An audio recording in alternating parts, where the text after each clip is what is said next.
not now. So free for the breeze with the top down. Riding with the top down.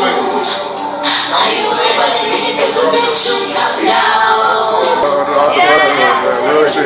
Riding with the top down. Are you worried about a nigga cause a bitch on top now? You can get the problems, dealing with them not now. So free for the breeze with the top down. So free for the breeze with the top down. With the top down. Yeah, that shit gonna be crazy. When I start performing, they gonna be like, where this bitch come from? You be like, your wildest dreams, motherfucker. Talk that talk, but I like that, man. I like that. I like that energy. I like that attitude. I like that. Nah, I like it when people be talking this shit. I'm gonna talk that shit. Especially when women be talking this shit, man. That's something. I realized it was important to so start special talking about shit, that. you know what I mean? Because I used to be so coy, so guile, so soft-spoken. And people still say I'm soft-spoken, but in my heart and in my eardrums, I hear myself speaking loud and, gregarious. But sometimes they still tell me, I'm quiet and soft-spoken, but no, you gonna feel my energy. If you don't hear my voice, you gonna feel my energy. Sure. Especially tonight, because it's her motherfucking birthday! I think that's a perfect, introduction to why we're here tonight. Turn up! Yes. So, we're back on No Sympathy for Kings, a rich man's podcast, and it's kind of sort of became like a part two of what we just put down recently with part one, the Playboy interview, which is up on YouTube right now. Link is in the description. Check it out. Great conversation with you three. At the time, the focus is more on McCooleyHigh's project, and we kind of found interesting conversation around your involvement with the projects, kind of off the cuff, And that night, we kind of all agreed to do this again when you wanted to talk more about your upcoming project. Yeah. And also, I just wanted to go, I guess, a little bit deeper with you in terms of like your beginnings, your trajectory. Get a little more of your story. We got a little bit of that last time, but a lot of that got left on the cutting room floor because for a few different reasons. But I wanted you to be able to tell it properly, in a more, I guess, prepared fashion. Yeah. Yeah. So here we are. Alright. So, without further ado, my special guest, Jaleesa Johnson, and McCooleyHigh, Fly World. Oh yeah, you already know. Over everything. Alright. So,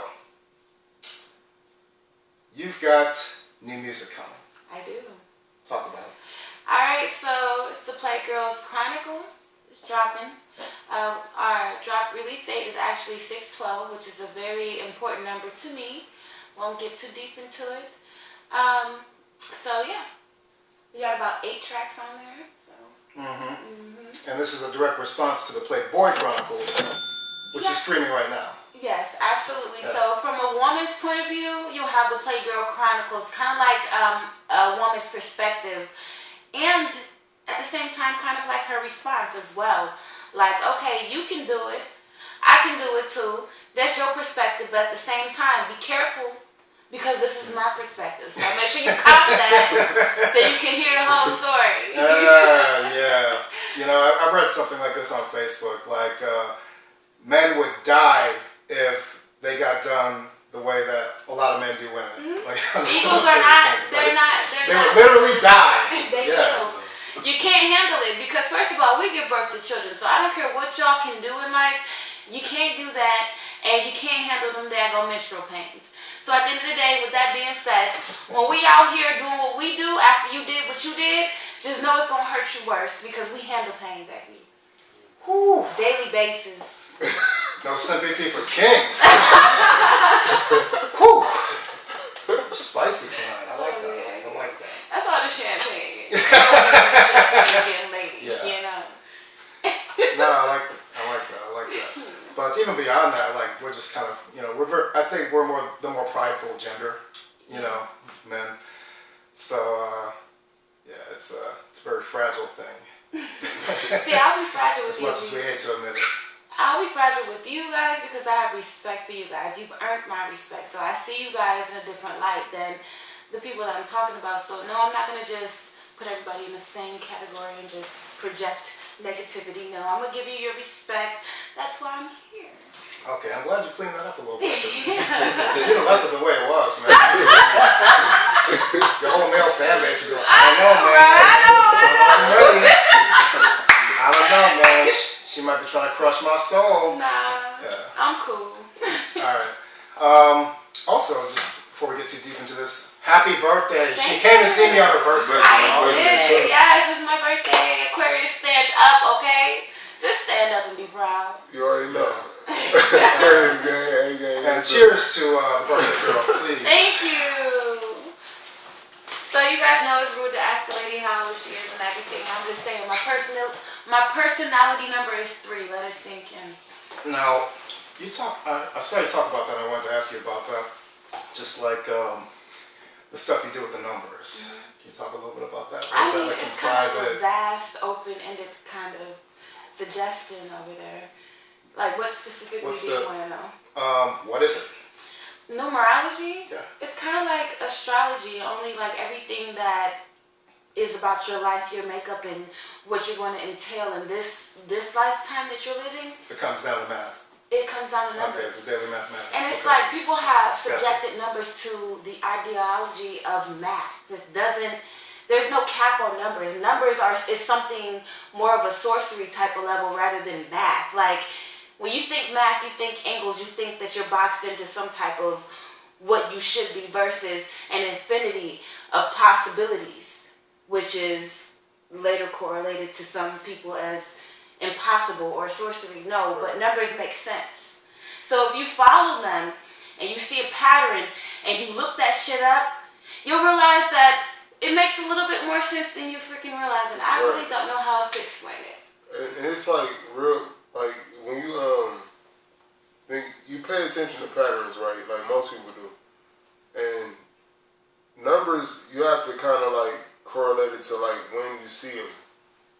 That's when you kind of correlate, put a meaning to it. Like when you see what's going on in your life, Exactly. you'll start to notice that it's usually similarities there between events. And then you'll start to understand it for what it is, because us as humans, it is in our nature to understand patterns, to classify things, I don't want to get too deep into it, but... You are so multifaceted. Is this the same girl we were just talking to like 2 minutes ago? Yeah. That was going crazy? Aquarius, Just snapping on you guys out here. Playgirl Chronicles. Yes. Sure. Been through a lot, whatever. Okay, so let's talk about your time in performing arts. Where did that begin? Did that begin with acting? Did that begin with singing? Did that begin with modeling? Okay, so shout out to Benjamin Franklin on Spring Road, the School of Performing Arts back in my day. So that's where it began. Well, actually, you know what? I could say Robert Fulton on like Kinsman, something I can't remember like exactly where it was, 152nd or something like that. I was in a play. And I guess that's acting, but it was also a musical. We were singing this chicken song. It was like, all around the kitchen, cock-a-doodle-doodle-doo. And we had to like walk around and shit, and I fucked up because I went the opposite way, and all the other kids was running into me, and the teacher had to come on stage and redirect me, but I was nervous.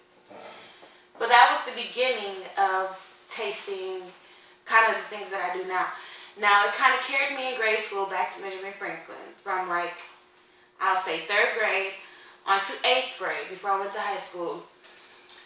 I was majorly singing, leading, musicals, singing, acting. I did a couple other things, but it was majority singing, acting, art club. Anything I can get my hands on, I was doing it. Yeah. Okay, so which did you... okay, I understand that it was kind of like...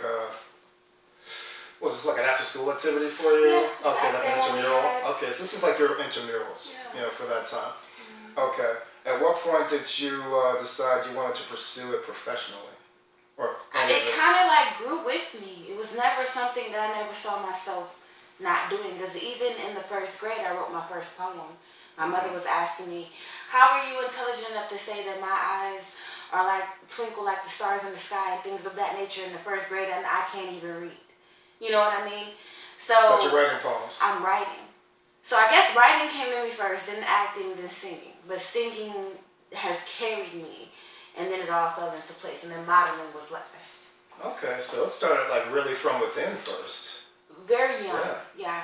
Well, just like the nature of it, like it started with you just doing something for yourself on a personal level, just writing poetry, you're pushing something out from your mind and bringing it into the world. You know, you're giving birth to these ideas, and then it progressed into you being more outward with it. That's what I meant. And then it evolved into me being more professional with it.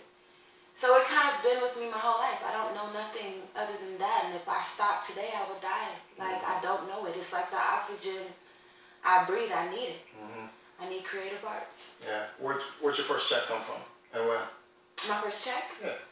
Oh, goodness. Where did my first check come from? I was hustling in these streets. Let's see. Where did the check come from? Oh, I know. Dave's on 40th and Quincy. I was 18 years old, working as a cashier. Okay. And it was kind of funny because I would come in for like 6 months before I turned 18, and I talked to Booker, who used to be the manager over there on 40th and Quincy Dave's. And I would say, are you going to hire me? I come in my little suit that I used to wear for my 8th grade promotions and stuff like that. The little line suit and shit every day. He like, no. Then one day he said, yeah, it was my actual 18th birthday. I got hired there. So happy anniversary. Happy work anniversary. I'm happy slave anniversary, y'all. So much alignment today. Slave anniversary. The math is with us, son. Doing numbers like a motherfucker. Yeah. Okay. So yeah, that's what happened. I've been working here, but then I found freedom, so it is what it is. When did you find freedom? When I was like 21, 22. Okay. I So didn't not see. long after. That was 2000 and what? 2013, I mean. Okay. Yeah, you've been like 40 years.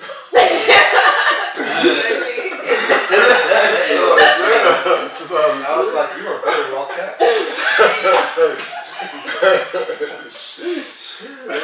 the 1600s, they'd have been like, burn her ass. Those jeans don't spoil. Sheesh. Yeah. They kind of don't, though. Okay, so at what point, when did you know you could break free from like the traditional workforce? You know, in that regard. And It was lean more into 2011.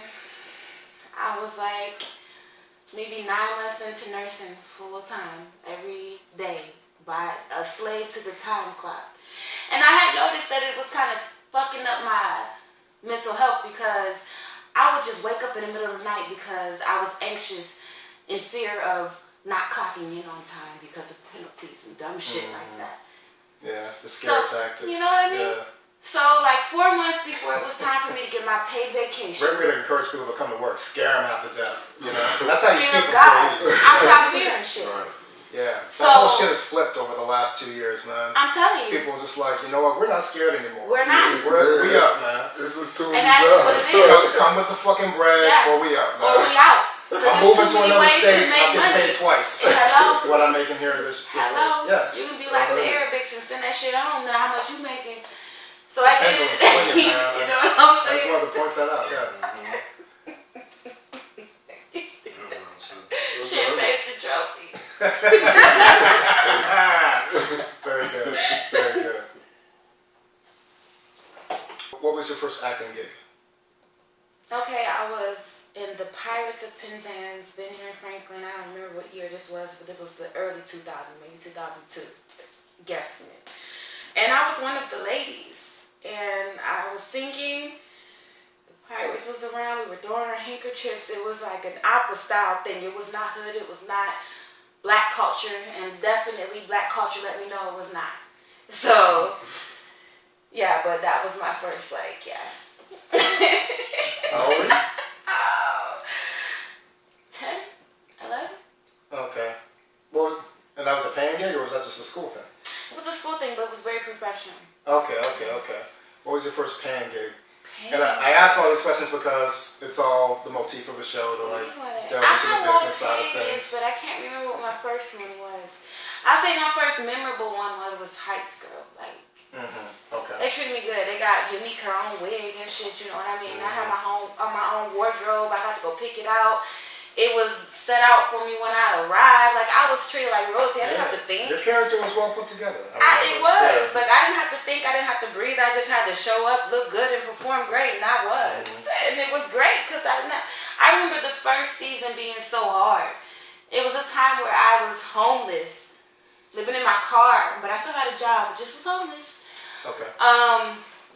But I was showing up to set and filming, and nobody knew the difference. You know what I mean? And like, you don't see that. All you see is the glory, the cut, the pace, the final project. You don't see the effort or the missing of family activities or whatever it takes to get there. You don't see that part. But what I do is I show up and I shine because I know that no matter what you do in life, it's going to be a sacrifice and you're going to have to give a little something more that you're comfortable with. It is what it is, and I've done it, and so many times again, I just try to live more in the present, more positive about everything so it doesn't take my energy, and just keep moving. Okay. So, do you want to talk a little more about that time behind the camera, or do you want to just live in the present with me with the I don't questions? either. Whatever you want to ask me, throw it Okay. at me. So, no, that's like, that's very heavy. Is it? Yeah. Oh. Yeah. No, to be, you're homeless and you're living out your car. Yeah. Okay. I'm going And to Norma Her. What's that? That was the women's shelter downtown on Payne. Okay. And seeing people that I would give pills to on the same level as me, like, can literally touch me and I have no control over it. In the bathroom getting upset about what are you talking about? What do you see that I'm not seeing? It ain't me type of shit.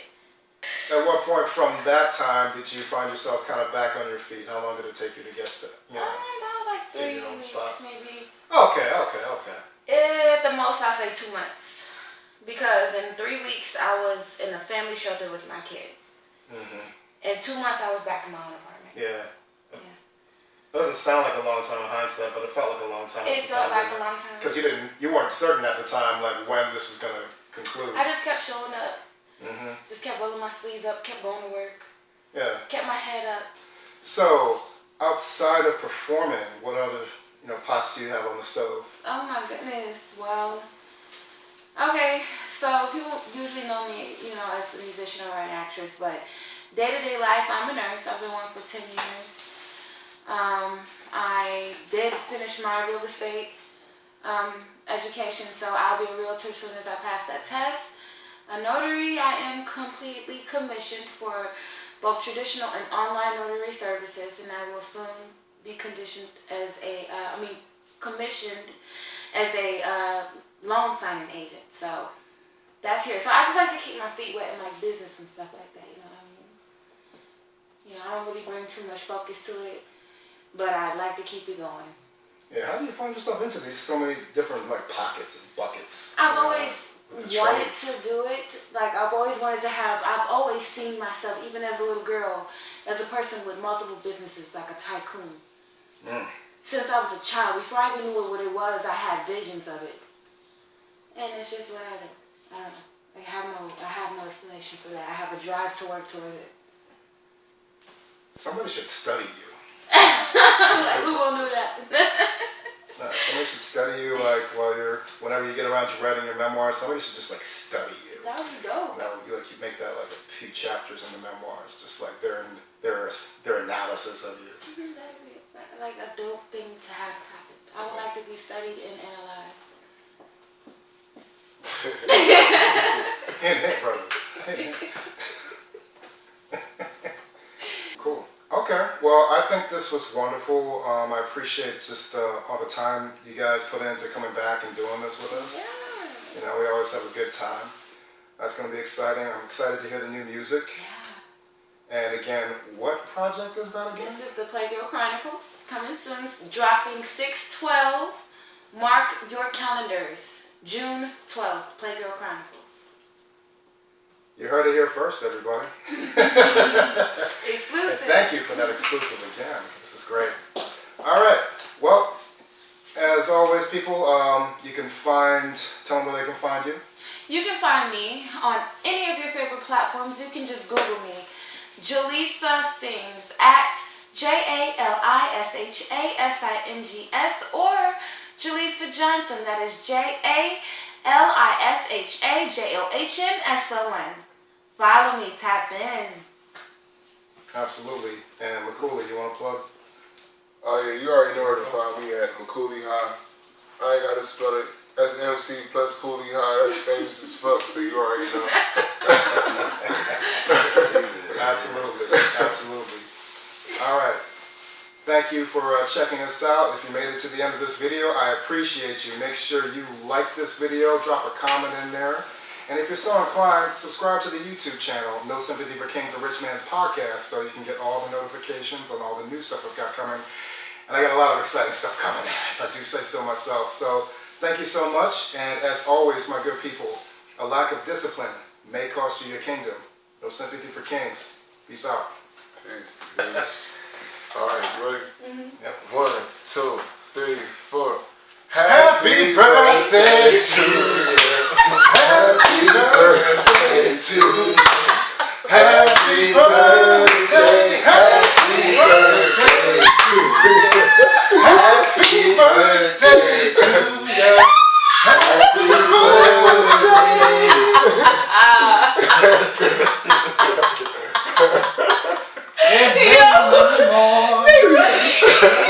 They really tried, yo. I love these guys. Like, everybody get in the frame, yo. Happy birthday to me, February 6, 2022. You guys, let this be the monumental year of our lives. Absolutely. I let me dream about something. Let me see, what do I want? Yay! Absolutely. Thank you. Absolutely. Thank you. I appreciate it.